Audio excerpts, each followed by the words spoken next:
our college. Good morning, everyone gathered here. It gives me an immense pleasure to start this auspicious occasion by giving presidential address.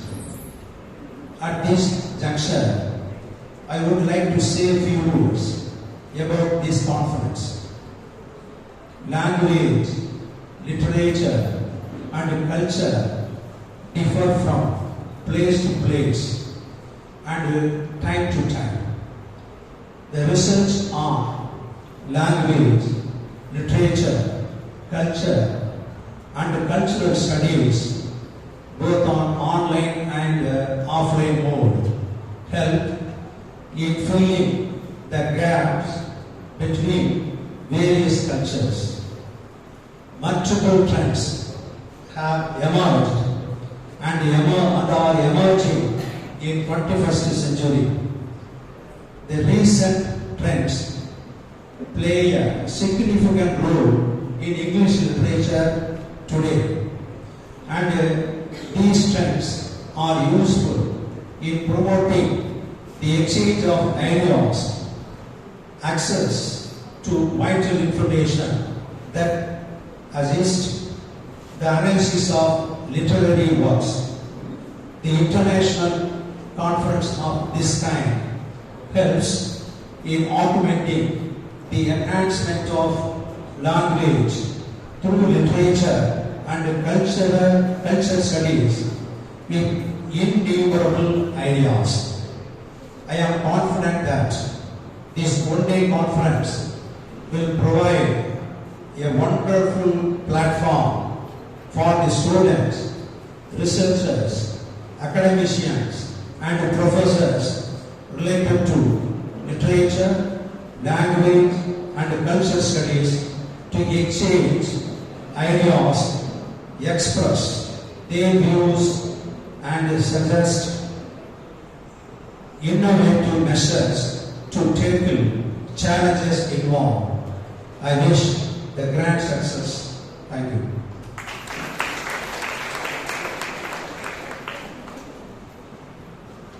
Thank you, sir. It's time to honor the guests. May I call upon our Secretary and Correspondent to honor Dr. Sandeep Kumar Yadav with a shawl and memento.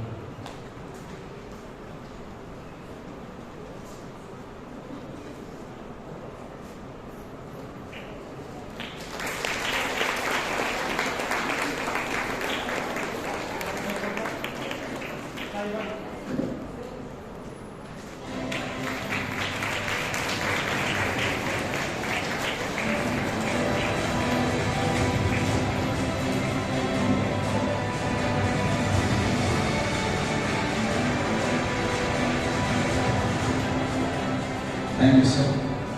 May I call upon our President to honor Dr. Ajmal Khan with a shawl and memento.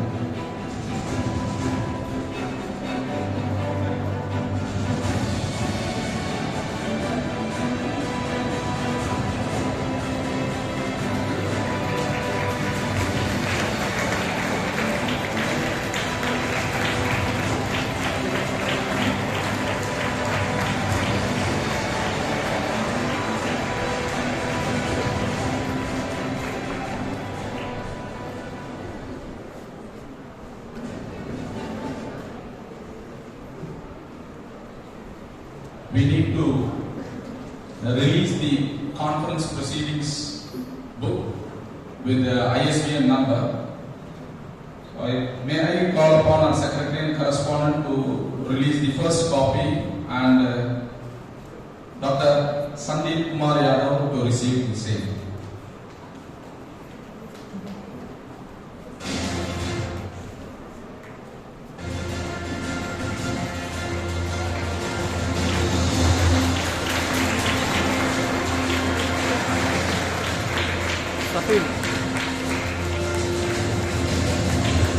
May I request our President to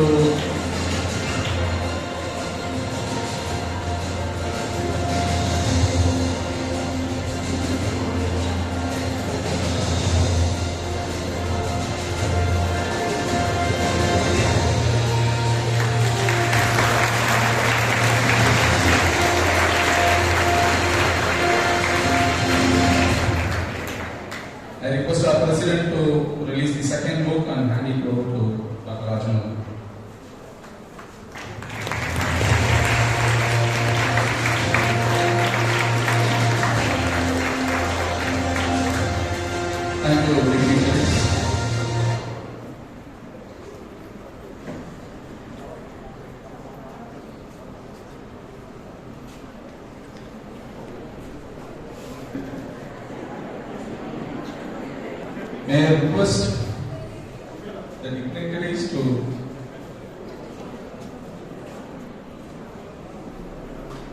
a hearty welcome to Dr. Muvegan, Head Department of English,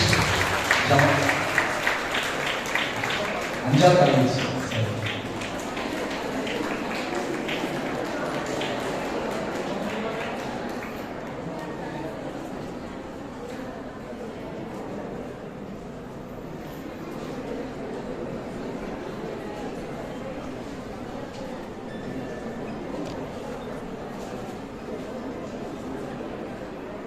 The head of the department of our college will now give the theme of the conference.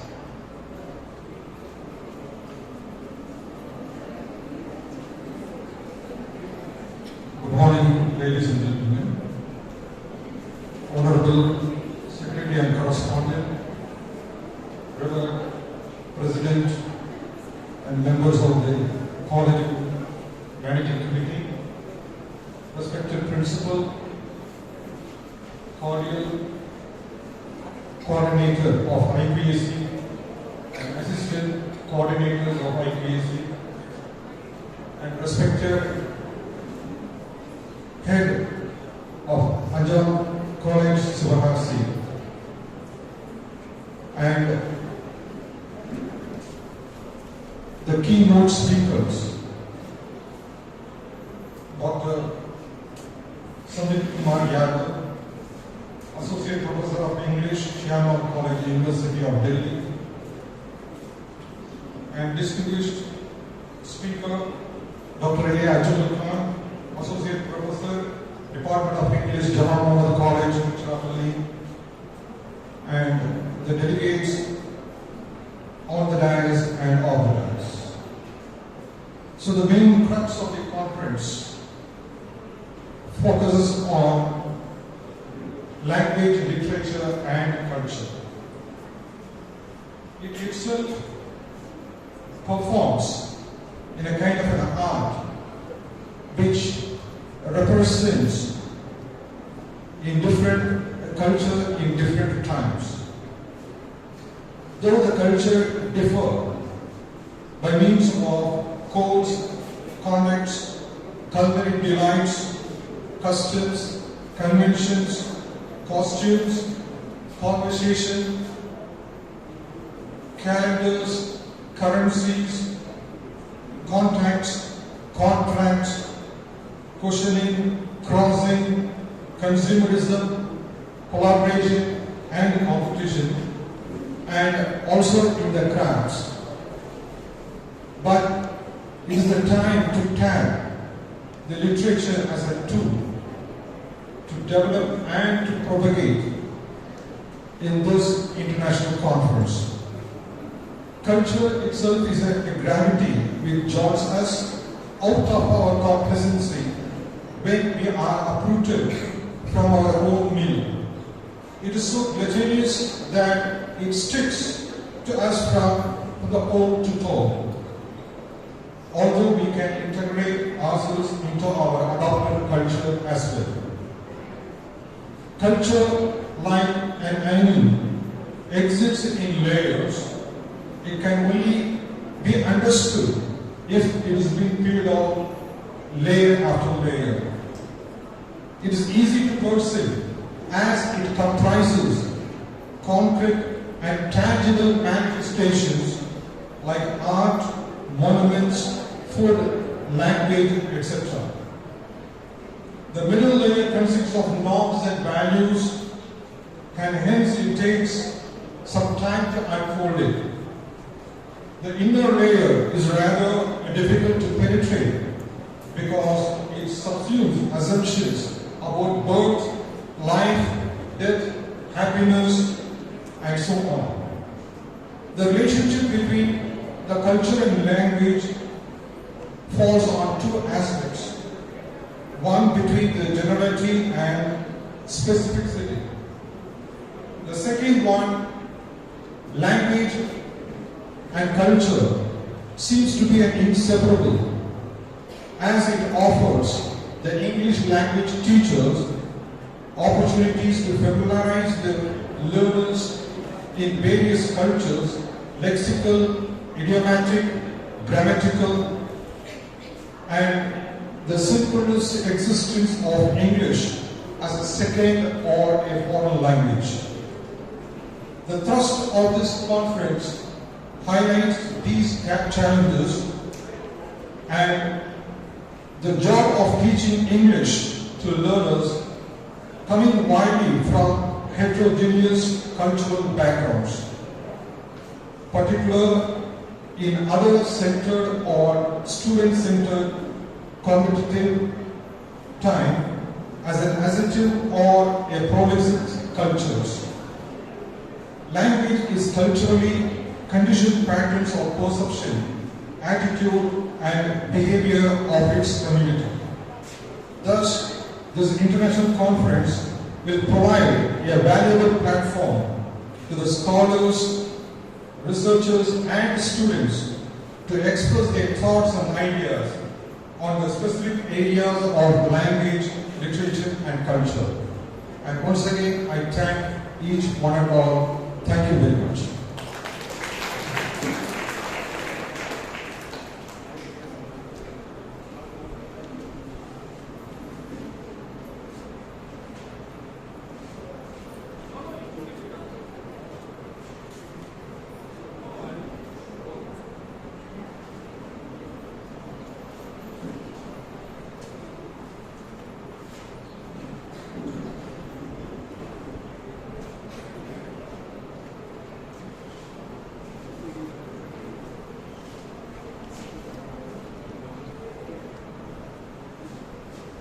So, I call upon Dr. Sandeep Kumar Yadav, Associate Professor of English, Shyamlal College, University of Delhi, to give the keynote address on the conference. Please, sir.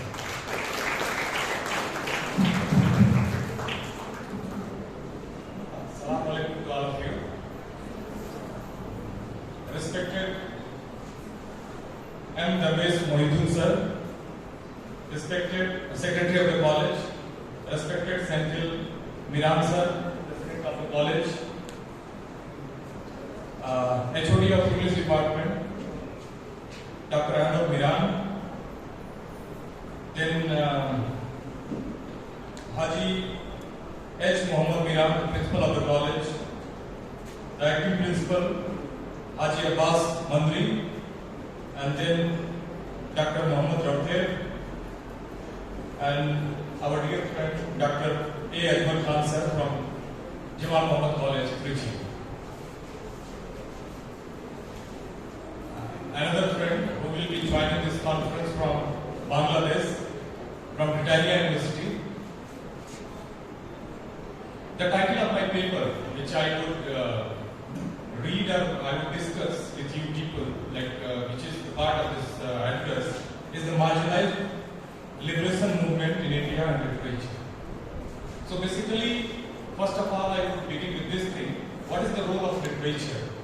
Because you all are students of literature. Some of them are teaching in colleges, and we are all teaching in the colleges, and the students are doing their graduation and post-graduation.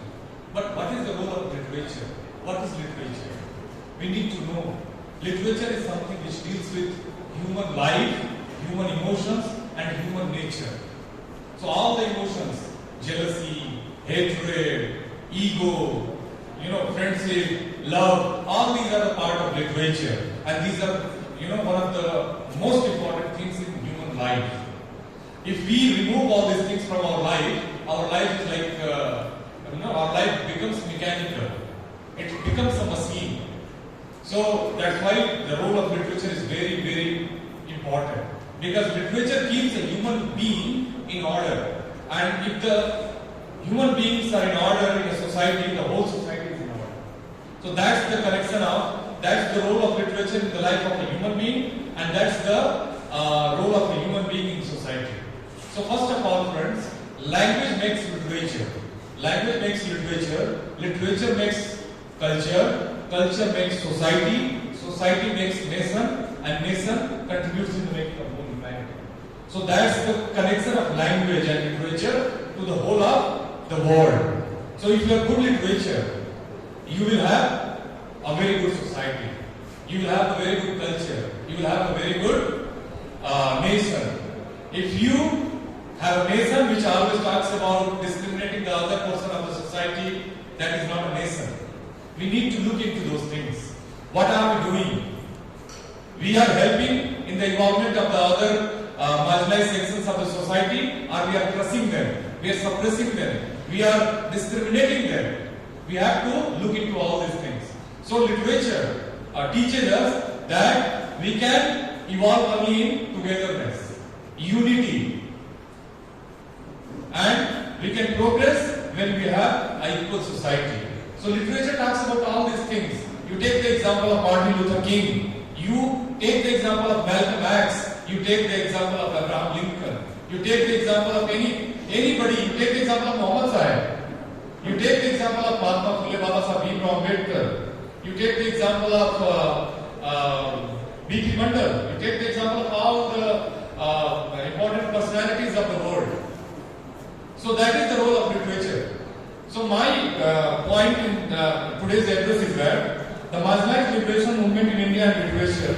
So basically, there are many things which we do not study in our curriculum, in our syllabus, which needs to be included. In my Delhi University syllabus, we had some essays written by Jyotiba Phule.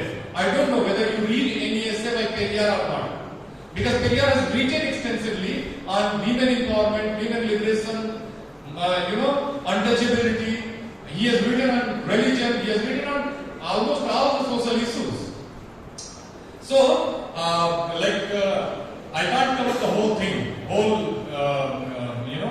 liberation movement. So I'll be taking up the liberation movement which deals with the untouchables, especially from Jyotiba Phule till today. And I will be covering up the tribals, Dalits, and the backwards. And see, research in literature doesn't mean that you only research in British literature, New Zealand literature, Canadian literature, American literature. No. Literature encompasses everything.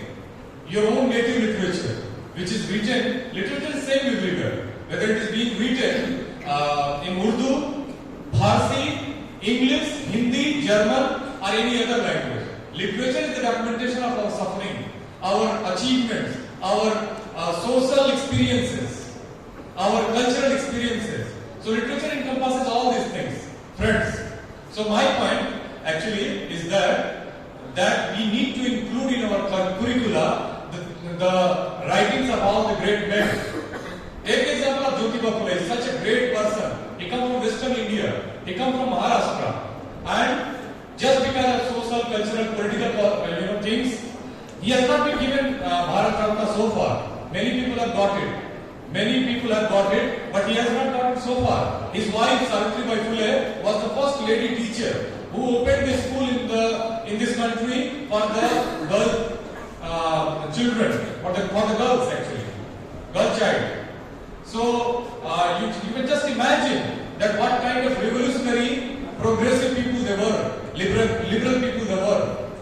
So see, we need to look into all these things. Savitribai Phule has written lots of poems for the liberation of the women, for the liberation of the Sudras, untouchables.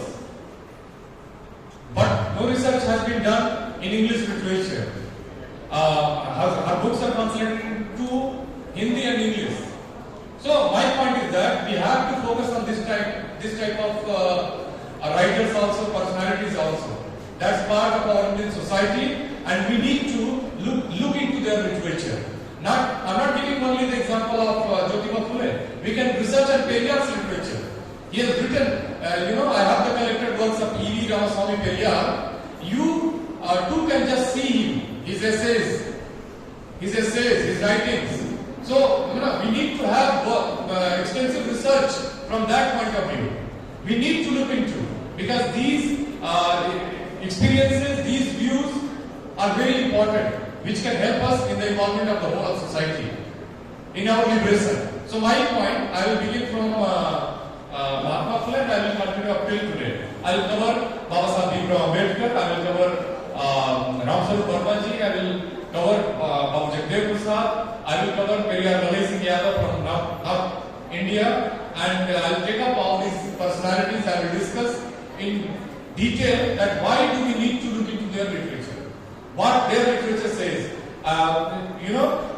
Their literature is considered the literature of the marginalized, and the mainstream literature, what it covers, what it shows us, what it tells us, and what it hides us. You have to see all these things in totality. So first of all, I'll begin with Mahatma Phule. Mahatma Phule, you must be knowing that he comes from Western India. He was born in Maharashtra, and he was from Sudra community. And he is known as the first revolutionary who started the liberation movement for the untouchables, for the Sudras, for the farmers. He has written extensively on the plight of the farmers, on the plight of the untouchables, on the sufferings of the women. And he was a contractor by profession and a farmer. He invested all his money into social reform movement, and he worked for the upliftment of the marginalized.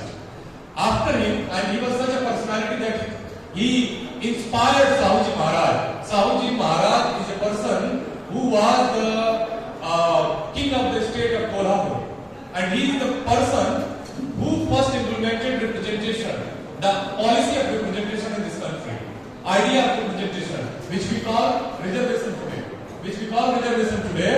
He is the person who first implemented in 1902. 1902. What did he do? 3 to 4% Brahmins were overrepresented in his state, Kolhapur. So he gave the opportunity to the non-Brahmins.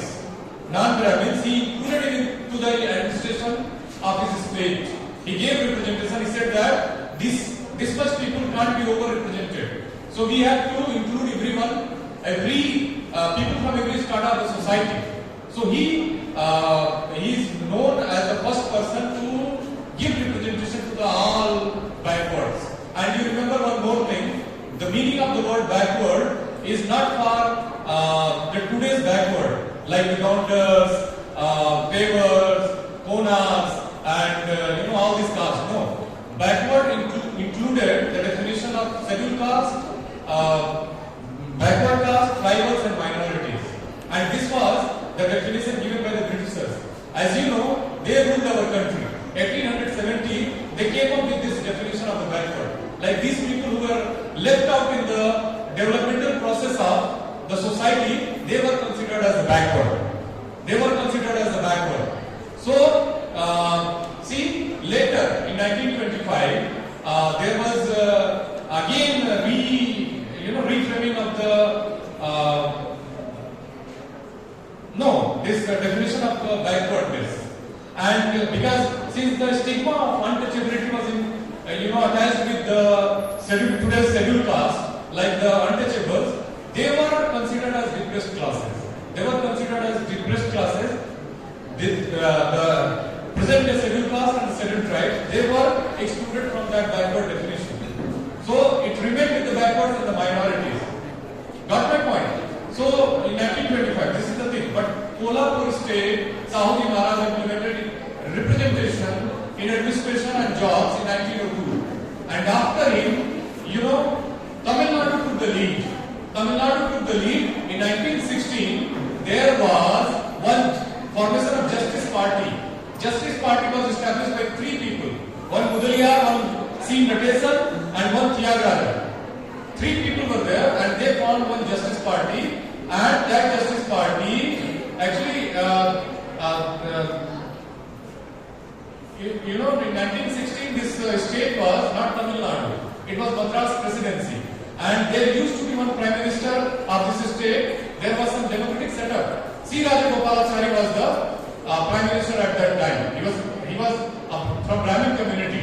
So basically this again 3-4% Brahmins were 44% into this state services. And Justice Party's main argument was to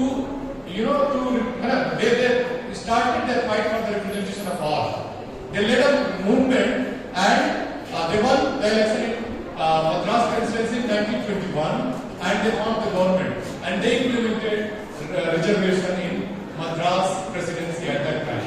And you know that led to the empowerment of the marginalized, the backwards. The backwards means at that time the SCs, the STs, the backwards and the minorities. So they got empowered. So the first implementation was done by Sahuji Maharaj, then Justice Party, and which the party was started by 3 people, and then in 1925, Mysore state. You know, Mysore state in 1919 they had a commission, Sir Leslie Miller Commission. That commission again was formed by the Wadiyar kings, Chamaraja Wadiyar of Mysore state. Again, there were the whole of the jobs were captured by the Tamil Brahmins in Mysore state.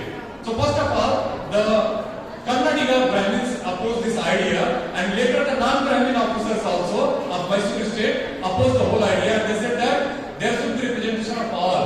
So Chamaraja Wadiyar, the king of the Mysore state, came up, he formed a commission, and the name of that commission was Justice Leslie Miller Commission. And it was formed in 1919, and the job of that commission was to study the condition of the people, especially the backward sections of the society, their representation into the administration and in the society. Sir Leslie Miller was the Chief Justice of Mysore State, High Court. So he submitted his report, and again 50% representation was done in Mysore State also. So 3 states like Kolhapur State, then Madras Presidency, and then Mysore State, they implemented this representation of the non-Brahmins, or the Sudras, or the untouchables, or the backwards, we can call.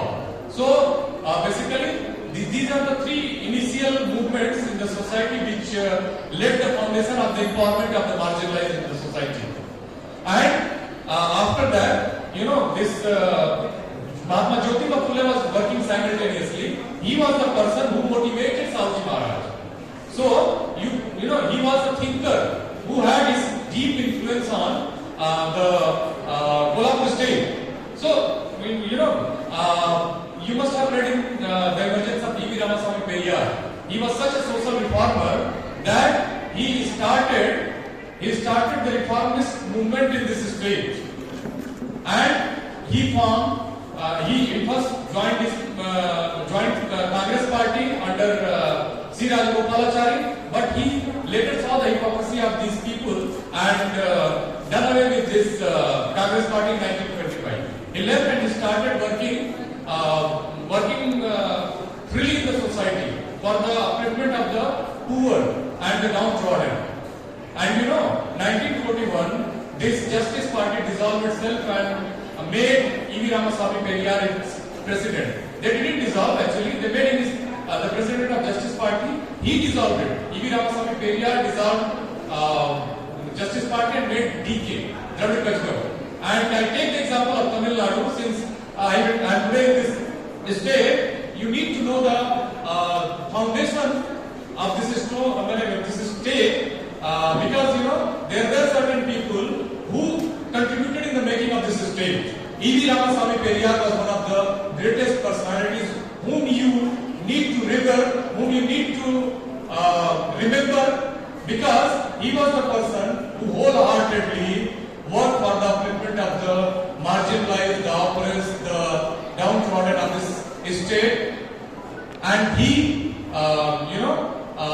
prepared the foundation for a very good, inclusive, good state of present in Tamil Nadu. So Periyar, he decided that he would not enter into politics, but he would oppose all the ills of the society.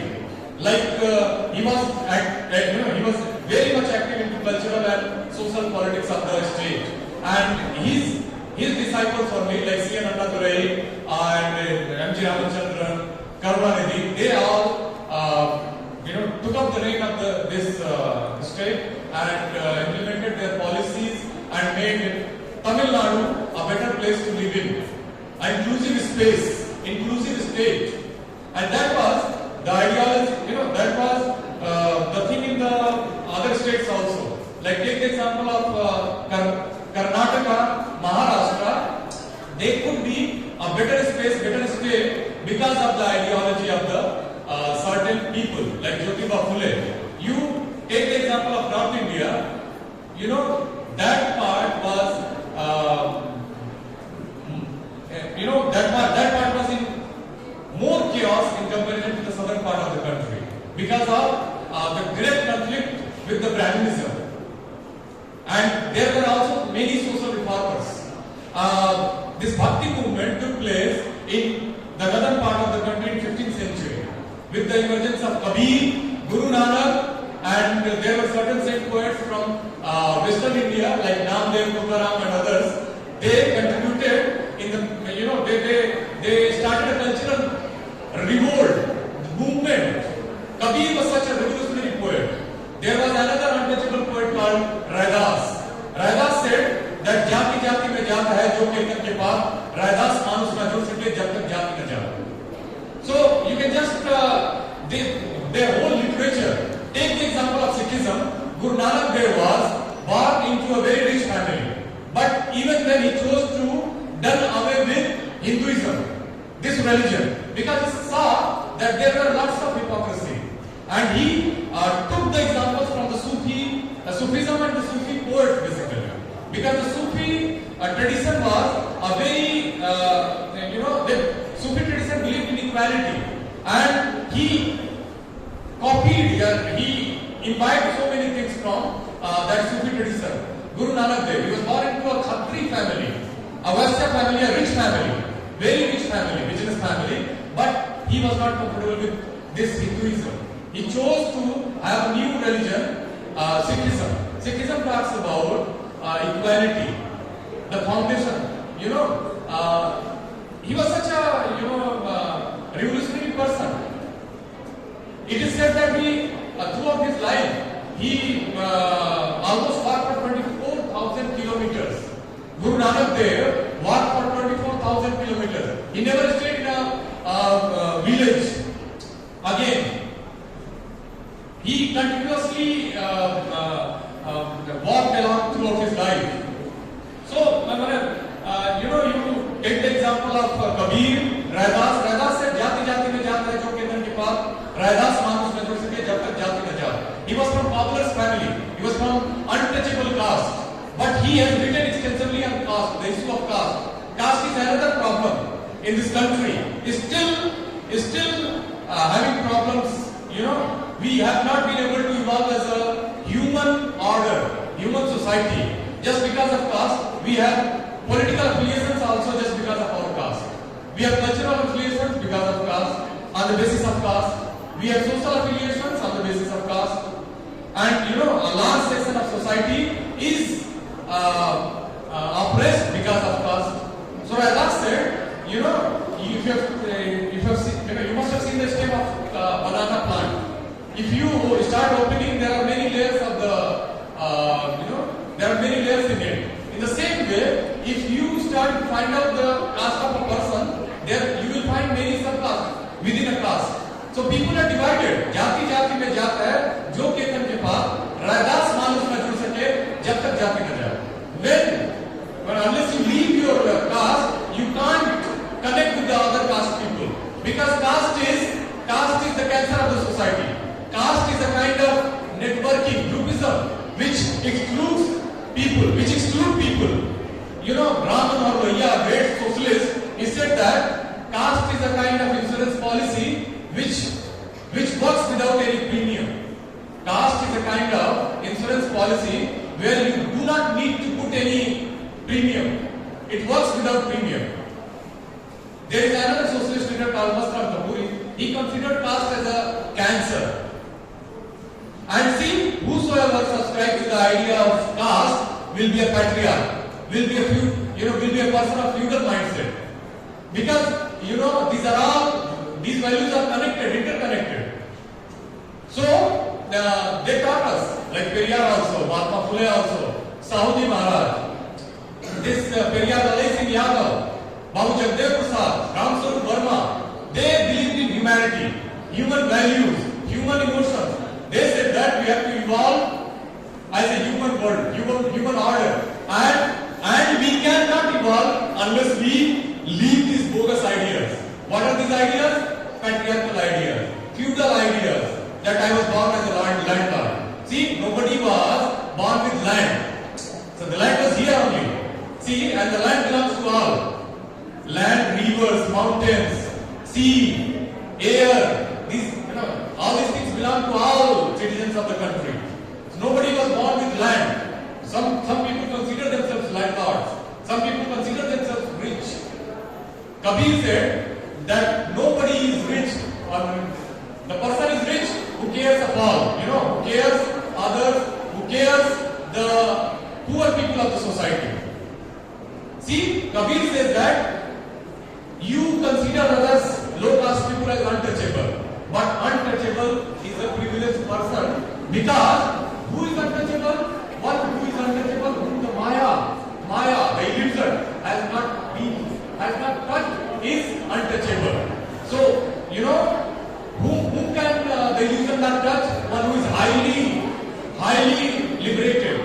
One who has high moral values, who has high cultural capital, social capital, and who is one of the 5 human beings is not touched by illusion. So Kabir said that the untouchable person is somebody who is a very great person, good person.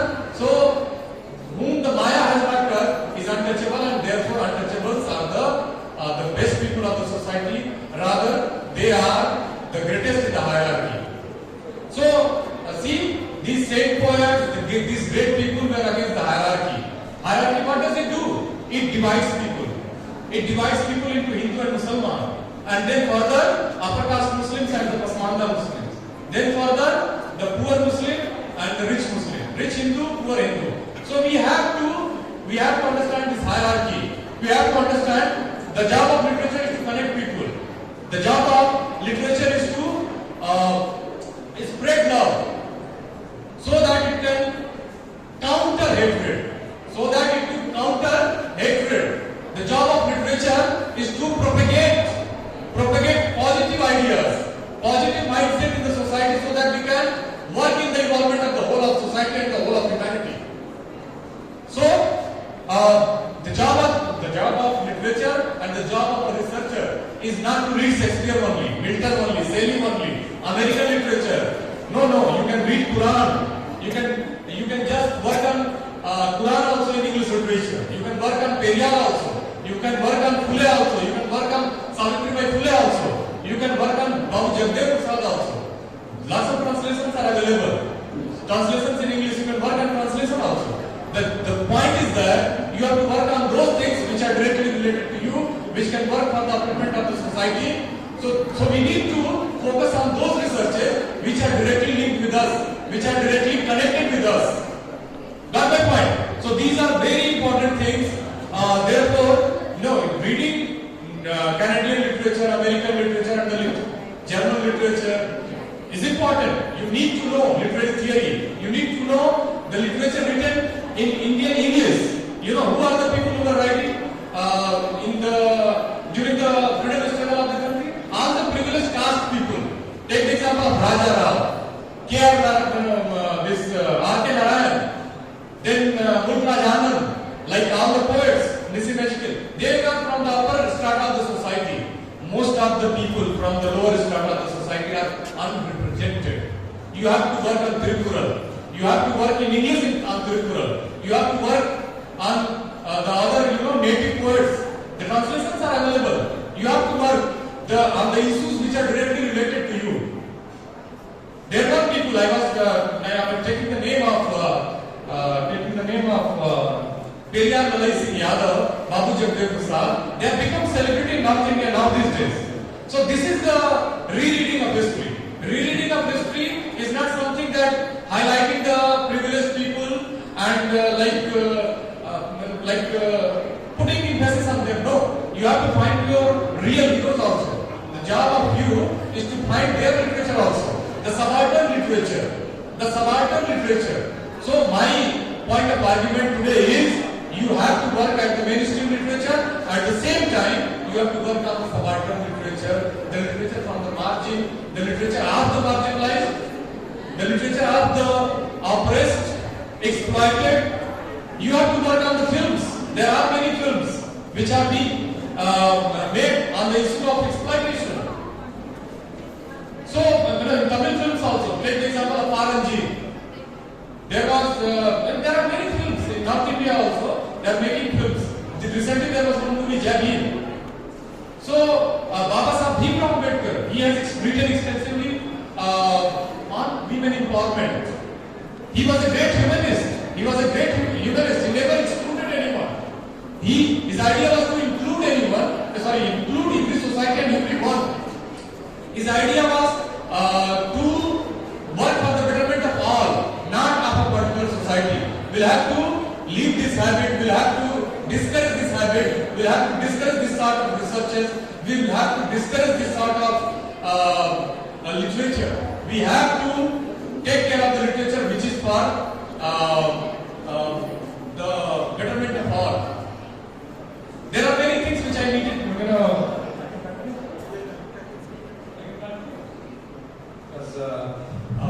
See, therefore, there are many things I have prepared.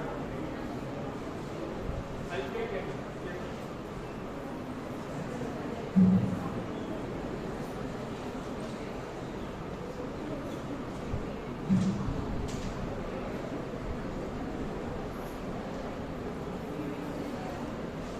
There was Basavanna, one of the social reformers from Karnataka. He was born in 1161. He was from a Brahmin caste, and he left his all privileges and joined the Savarkar movement. He worked for basically the untouchables and the Sudras. He was the prime minister in the King Vichala's office administration, but he left all those privileges and joined this Savarkar movement. He started working for the untouchables, and he started a new religion, a sect basically, the Lingayats. They are all the followers of Basavanna, Basaveshwar. So, I quote Basava, what does he say? You listen to him. I quote Basava, quote, a man is born a Sudra. A man is born a Sudra, he becomes twice born by his deeds. He becomes a scholar by his lore. He becomes a Brahmin who walks the Brahmin way. He becomes a Brahmin who walks the Brahmin way. It is said, the man in whom there is no Brahma is low born. Therefore, O Lord of the meeting river, I mean, the Brahmin is the ass who carries the Veda as a load. Actually, this is the pada from Basaveshwar. I quote Janabai. Janabai, she was a Marathi saint poetess, and she was a follower of Vitthal, Lord Vishnu, but she talks about equality, brotherhood, and all the important ideas which subscribe to the idea of equality. She says, I quote, my Vitthal has many children. With him is a Mary crown. Nivritti rides on his shoulder. He holds open by the hand. Janeswar walks in front. Beautiful Muktabai close behind. Gora the potter rides his hip. Chokha in his very heart. Baka clings to his vest. Nama holds his smallest finger. Jani says, Miss Janabai says, O Gopala, it is a festival of your dear ones. Unquote. Kanak Das, another saint poet, he was from Sephard community from Karnataka. He says again, he talks about Kula. Kula means the status, the family status. I quote Kanak Das. He was born in 16th century. Quote, they talk of Kula, times without number. Pray, tell me what the Kula of men who have felt real bliss is. When a lotus is born in the mire, do they not bring it and offer it to the Almighty? Do not the gods of the earth bring the milk which comes from the flesh of the cow? Do they not besmear their bodies with deer musk? What is the caste of God Narayana? What is the caste of God Narayana and Shiva? What is the caste of Atma and Jiva? Why talk of Kula when when has God blessed you? Unquote. This was Kanadas. Now I talk about Kabir. Kabir says he was a 15th century saint poet and he has written extensively. But nobody in North India talks about Kabir. They talk about Hindutva. They talk about Hinduism, Hindu politics, but they never talk about Kabir. Kabir is a man of secular values, secular ideas. He says, this has been translated by a renowned professor Linda Hess. Kabir says, quote, Pandit looks in your heart for knowledge.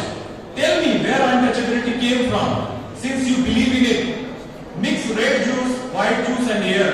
A body based in an organization, as soon as the 8 lotuses say, are ready, it comes into the world. Then what's untouchable? 8,400,000 vessels decay into dust, while the potter keeps slapping clay on the wheel and with a touch, cuts each one off. We eat by touching, see, listen, we eat by touching, we wash by moving from a touch. The word was washed by touch. So, who is untouched? Asked Kabir.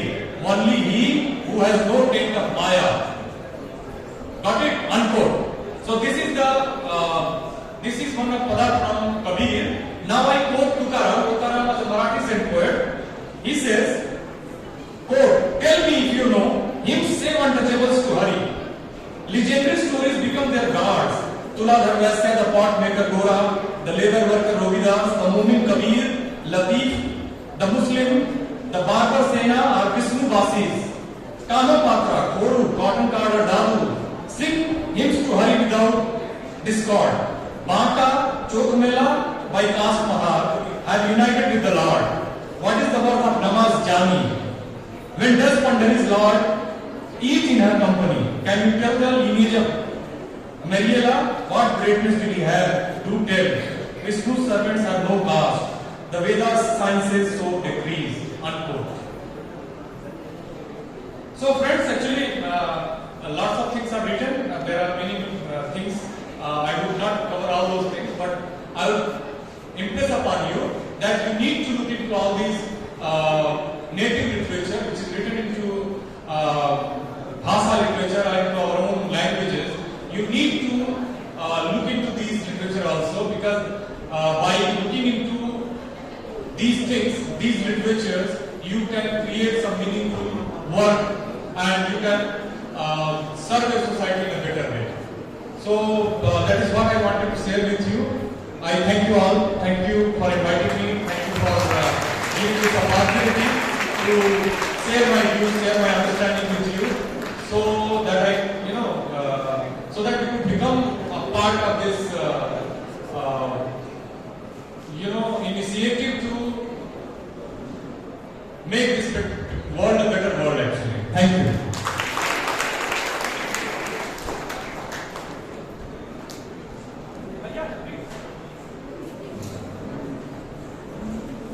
Sir is ready for discussion. If there is any query, the participants can ask for questions. Mic will be given to you.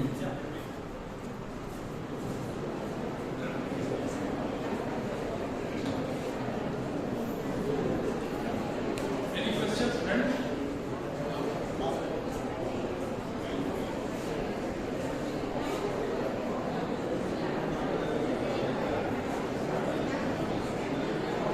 Any questions, please?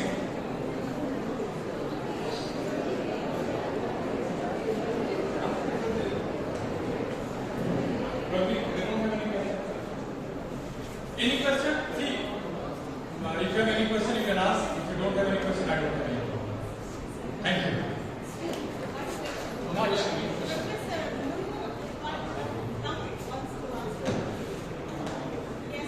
Please ask.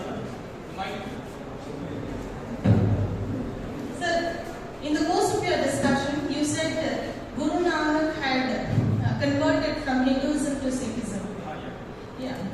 Sir wants to know the reason behind it. Is it? See, Thank you, sir. he didn't convert himself from Hinduism to Sikhism. In fact, he didn't begin any new religion also. But he said that we need not to spend our hard-earned money for this elaborate Hindu rituals actually. Because people, what happened? There were many problems in Hindu society. Like whosoever was privileged. You must be reading, sir, in the newspapers still today, like some scheduled caste people, some poor people are stopped in Rajasthan to enter into the temple premises. So this is happening today in 21st century. See, this is happening with the lower caste people in the present day India. But think about the situation in 15th century. Like this religion, especially the Hindu religion, and the temples were organized, centers of, it was a kind of networking. Only the privileged caste people were given permission to enter into the temples and seek blessings. So the Bhakti poets, even Guru Nanak said, I share a story with you which I quite often share actually. What happened, once Guru Nanak, once Guru Nanak visited to Haridwar. Haridwar is a place, holy place in Uttar Pradesh. Earlier it was part of Uttar Pradesh, now it is part of Uttarakhand, a new state. So he visited, and I just mentioned that he, throughout his life, he walked 24,000 kilometers. Actually, this is the research by the Sikhism organization from abroad. Many researchers are going on because the people are rich people and they are investing money into it. Anyway, he visited Haridwar, Guru Nanak, and he saw that one Brahmin, one Pandit was chanting mantra, hymns, into the river, and there was another person beside him who was after finishing his hymns, he would offer the food items and the water in a particular direction. Guru Nanak was also taking bath beside them. He asked them, what are you doing? So the Pandit said that, don't you see? Don't you know? You are such a fool. Don't you know? He is offering foods to his ancestors into the heaven. So Guru Nanak also took a turn to the north direction and started offering water. After seeing him, the Brahmin got angry. He got irritated. He said that, he asked him, what are you doing? So Guru Nanak said that, don't you see? I am offering water to my field in Punjab. I am offering water to my field in Punjab. So that is how he exposed hypocrisy actually. He said that if your ancestors could eat in heaven, I can water my land in Punjab also, in North America. So this was it, that is how he exposed hypocrisy actually. So the mandirs were less of the, less centers of religious values. They had become the centers of exploitation actually. That's why he exposed. There is another story. Guru Nanak, his father was a very rich person. Kaluram, he gave him 20 rupees at that time. 20 rupees. And he said that you start your own business. Morning he left his home, Guru Nanak Dev, and he returned in the evening. His father also returned in the evening and he asked him, what did you do with the 20 rupees? Guru Nanak Dev said that, I did the Sacha Sauda. I did the Sacha Sauda. Sacha Sauda means the real business. So he said that, what did you do? He said that I fed the hungry friends actually on the way. He said that you are such a person that you can't do business. He said that this is business. Feeding the hungry and the good people is a real business. That's why you must have read everywhere in Punjab or across the Gurudwaras exploit that particular sacred Sacha Sauda. The right Sacha Sauda, Gurudwara, this and that. So that was against the public. Sir.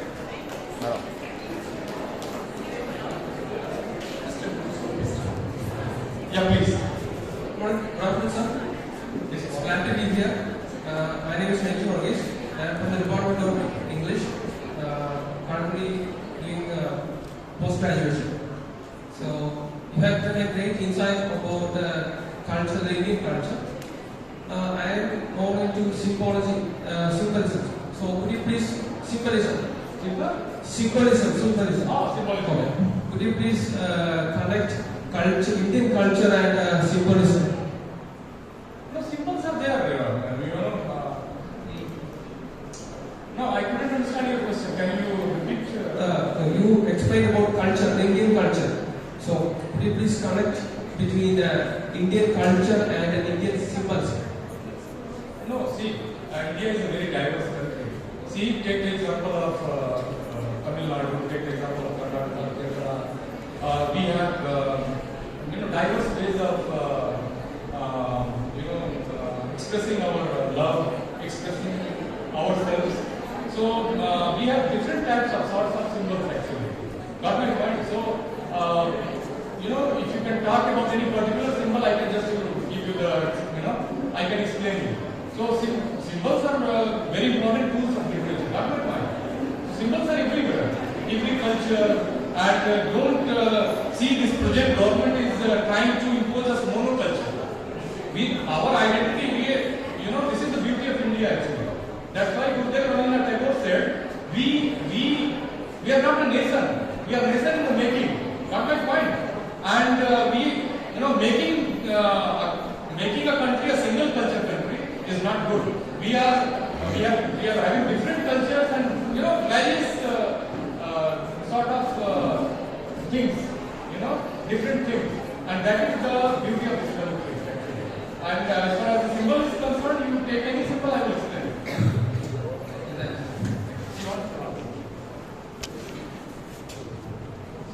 Good afternoon, sir. I'm Fatima Komitawana, Shaken English and UPSC student. I have some general questions, sir. You said India is a country of multiple cultures, like various ethnicities, prominently Brahmin and so on. But I ask still now, SC people are very vulnerable condition in the 21st century. What are the ways forward? Actually, see, what happens, actually, they have got political empowerment, but not cultural resources. They don't have the resources of this country. That's my point. Majority of the people who work as landless laborers in the country are from scheduled caste, and then they are from the backward caste. But majority of them are from scheduled caste. Then comes the number of the scheduled tribe and backward. As I told you, that they don't have control over the resources.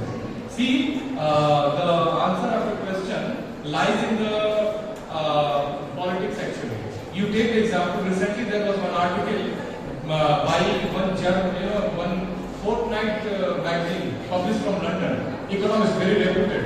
It published one news in January 2022, and it said that out of 1500 big billionaires of India, only 4% are the backwards, and not majority of the people are from the SC community, and no representation from the SCs and the STs.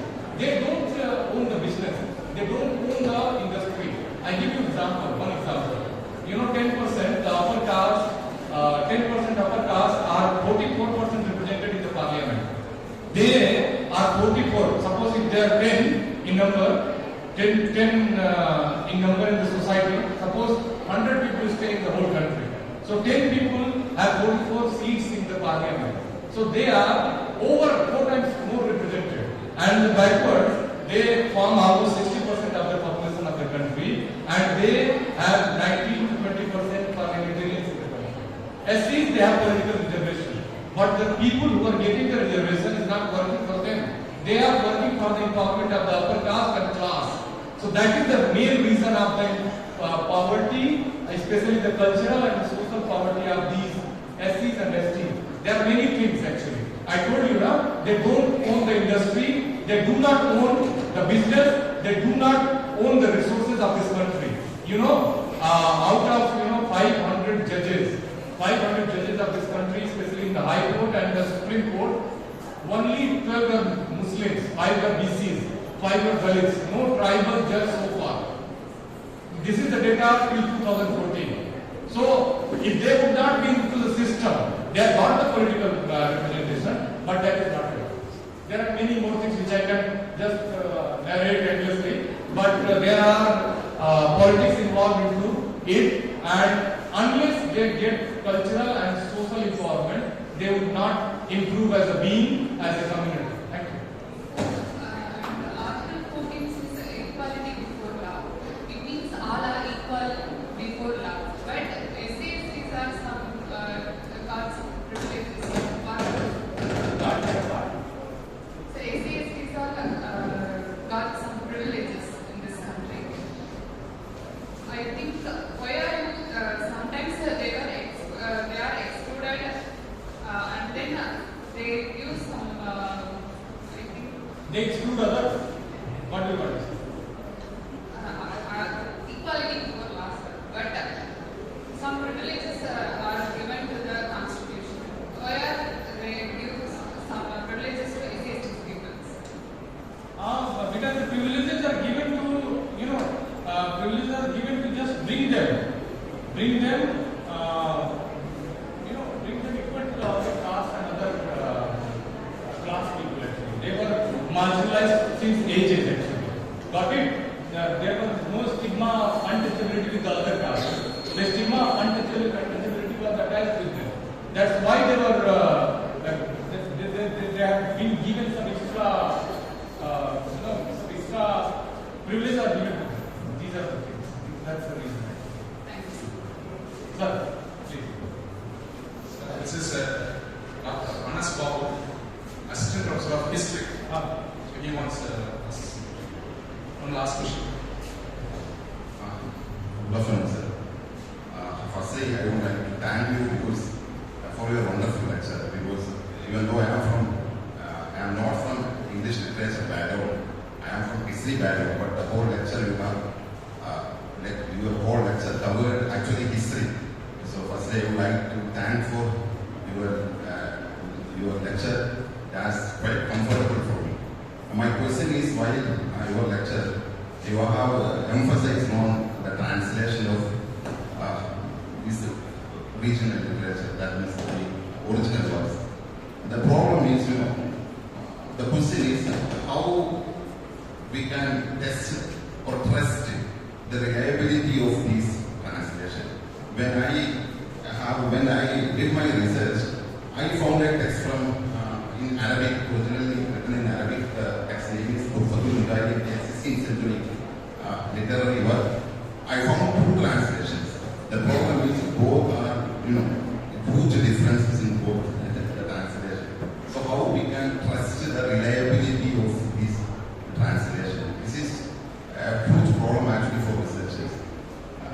This makes sense. No, actually, friend, we need to have a close eye on these translations actually. I tell you, I give you an example. I read 3 or 4 translations of Tirukkural. And I was surprised, 3 translations or 4 translations I read. And I was surprised by one translation of published from Penguin. And wherever there was criticism against the Brahmins, those texts were manipulated by Penguin India. Got my point? And I was surprised that a publication like Penguin can't do this. But they had done that. So the point is that you have to, at the same time, you have to consult the local translators, and at the same time you need to have a peer group, and you have to keep close eye on the various translations. You can't just rely on single translation.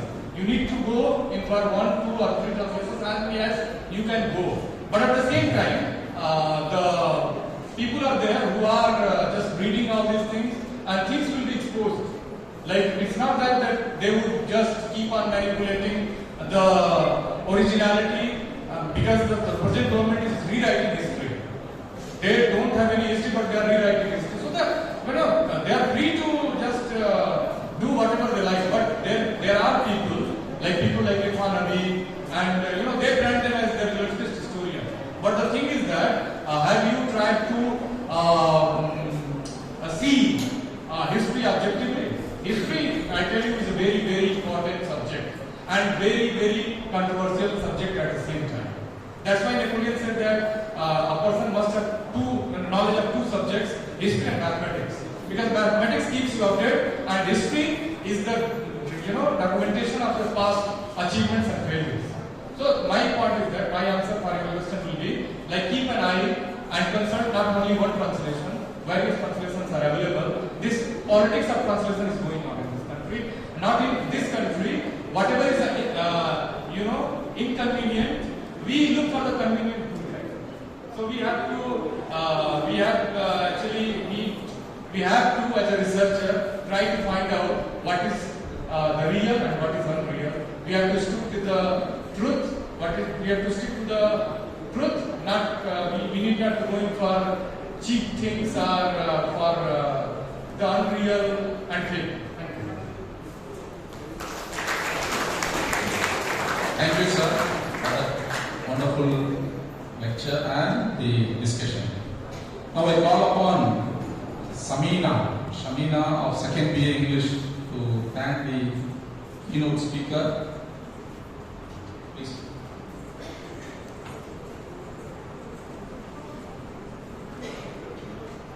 Dr. Sandeep Kumar Yadav as the keynote speaker. He is currently working as an associate professor at Shandong College, University of Delhi. He excelled in his academics and as a result, he had received a gold medal for his outstanding performance in MA. He has published many articles. He is a Goldman who has published, edited and translated several books. He has organized many conferences and has been resource person at various colleges throughout India. He has completed a major UGC research project worth rupees 8,04,000. In addition to having been awarded the UGC Research Fellowship, Sir has been a Research Associate of UGC and IUC.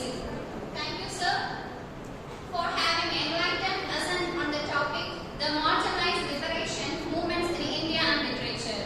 Thank you.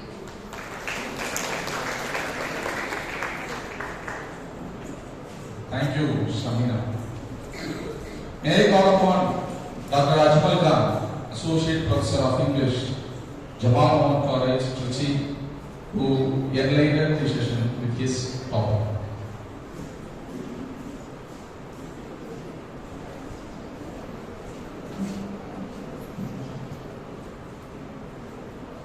Good afternoon, everybody. Assalamu alaikum.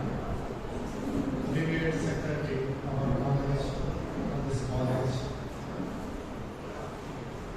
Principal of the respected Principal of the college, respected head department, and most respected President of this college, my dear teachers from our college and other colleges, budding scholars from other colleges, and other colleges. Really happy you started the morning. It is long to afternoon. Really, my dear friends, are you happy? Hello, good afternoon. All the way has come from Delhi.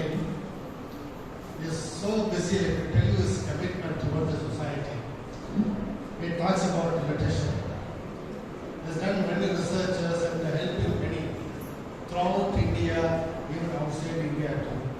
Whenever I make a call, Yadav sir, I am in Nepal sir. Tomorrow I call him. Tomorrow I am Gujarat sir. Please give us sir. Today I am Gujarat. Like that. Very, very busy. कैसे contribute करता है. We know the meaning of it. We are learning the meaning of that. We don't like Tiruppuram because it is valid for 2 months. Am I right? How many Tiruppuram you know? Hello, my dear student. You have been studying the couplet from the school days onwards. As of course, in college you escape. But we know the importance of Tiruppuram. It is a literature. Understand how many couplets you know? It is the greatest literature given to the humanity. And Yadav, you know, he is not confined to one area of literature. Right? He has conducted one international conference in Delhi University. He didn't know Tamil. He asking about translations. He is very carefully able to read the text.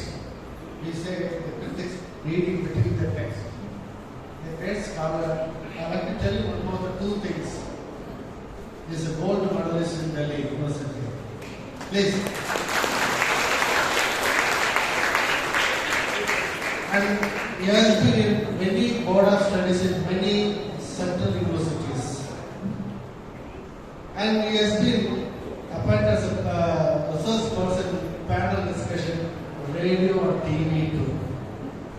Why I remain about the couplet, you know the meaning, am I right? You know the meaning of it? Hello? You know the meaning. What is the meaning? What have you tell me? Don't say, please. You know the meaning of it? Today, what is actually happening? Irony is that.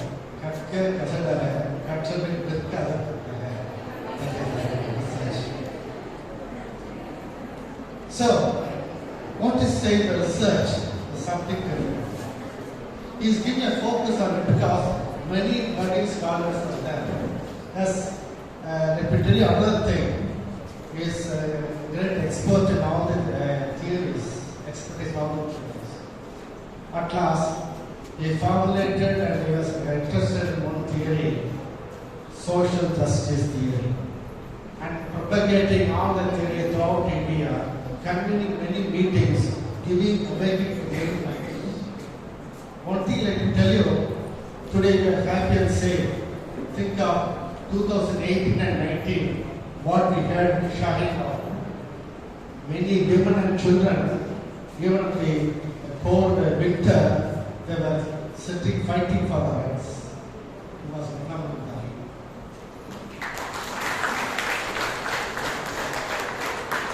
When the farmers were at the boards for the rights of the country, he was there.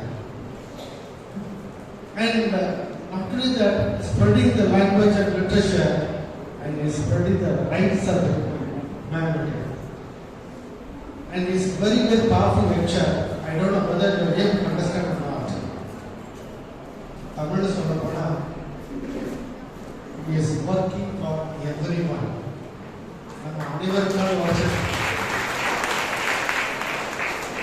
Day and night. Within this month, he convened 3 meetings, 3 seminars. One is Odisha. He knows both the 10 languages, and he is like to learn Tamil language too. Today is telling me, within the month I learned Tamil, sir. I like to speak in Tamil, sir. But he knows all the Tamil literature. Understand? Tamil poets, Bhakti poets, and also used to watch Tamil movies deals with issues. You understand what it means by issues? Social issues.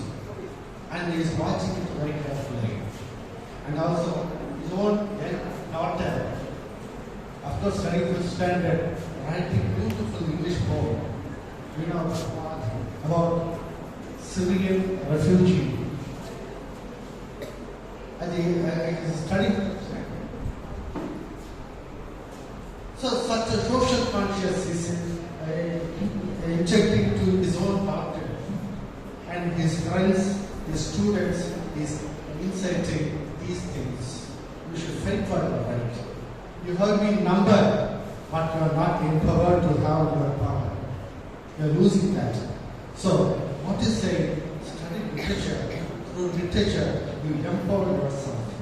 And how to study literature? Literature is a medium. It is giving enlightenment. Not only it makes you to understand yourself and making you understand the world also.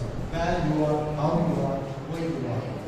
Because of lack of time, I like to give 1 or 2 examples. And avoiding the African literature will rise about it. African, they are talking about racial oppressions. Black, because of black color, is treated as a criminal. You want to see a Vadivel comedy. What is the meaning of that? Yes, maybe a joke, but it's hard reality of punishing the people because of the color. And that's why